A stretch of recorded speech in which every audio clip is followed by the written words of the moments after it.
Today, a cyber attack exposed 5 films that Sony Pictures was planning to release this month and the beginning of the new year.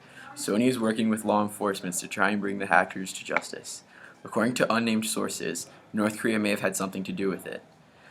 One of the films, called The Interview, portrayed North Korea negatively, in which North Korea responded saying that it was the most undisguised sponsoring of terrorism as well as war action.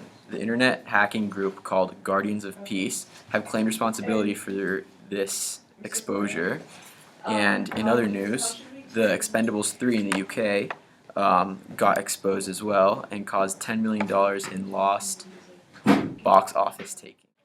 Hello everyone, and today we have a very special guest with us. Expert hacker Justin Heavey will talk to us about one social and ethical concern. Thank you for having me today, Nora. I appreciate it. So if leaking movies becomes a trend, we could possibly see a huge decline in the movie industry. These leaks have caused huge losses for movies such as Fury, The Interview, Annie, and Expendables 3, which is coming out in the next month. Due to these hacks, movies are scheduled to release after the new year could also face potential risk. I think another social and ethical concern that we should take into account is security. Security refers to the protection of hardware, software, and machines and networks from unauthorized access. As we can see here, the hackers got access to these movies even though they didn't have the authorization to do so. The IT system that Sony used was obviously not prepared to handle a breach to the extent that occurred. Wouldn't also intellectual properties be a part of this social and ethical concern?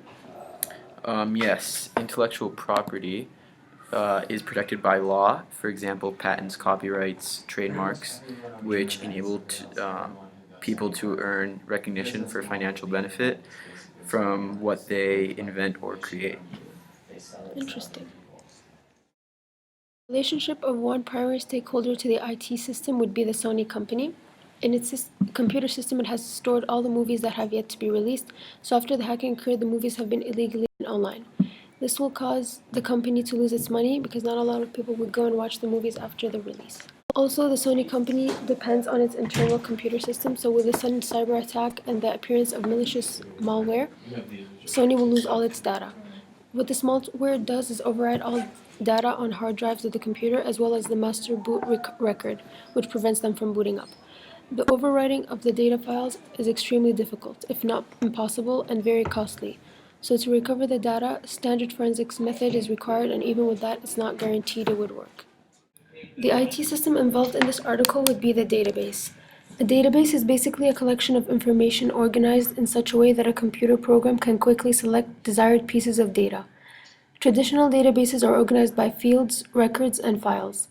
A field is a single piece of information, a record is one complete set of fields, and a file is a collection of records. For example, a telephone book is analogous to a file. It contains a list of records, each of which consists of 3 fields: name, address, and a telephone number. Each table in a database should have a primary key, which is a field that is different for every record in that table. This gives each record to be uniquely identified. For databases to lose their data, the main issue would be caused by malware. Malware penetrates systems through social engineering and by infecting the system without the user knowing. Social engineering techniques lure an unwary user into launching an infected file or opening a link to an infected site by underhand means.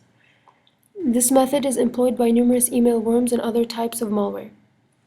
This method of system penetration is the most popular and effective because it allows the malware to bypass the mail server antivirus filters.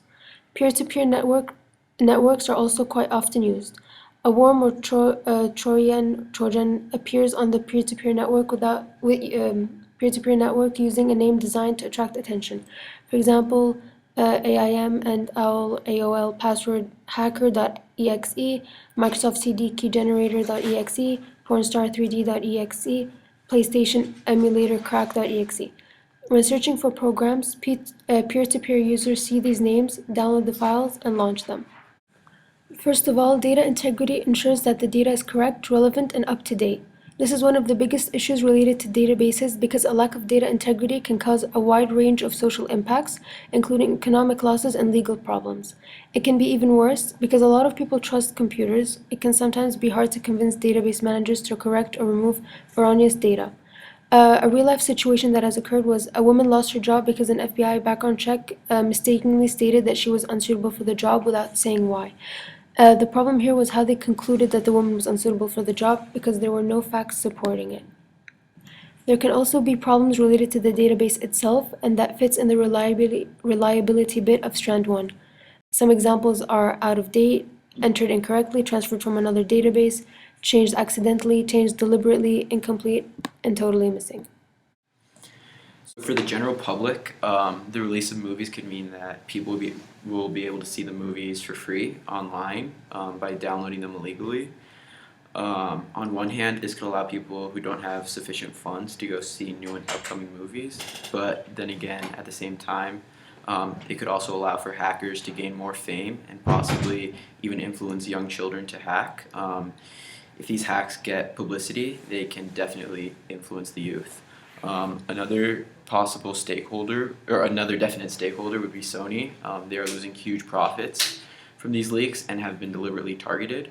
Sony most likely uses the profits that they make to then pay dividends to the shareholders and pay employees and their actors. So with these leaks, there would be a decrease in projected profits, which will not only make shareholders unhappy, but it will also mean that actors might not want to work for Sony if they have a reputation for having their movies become hacked.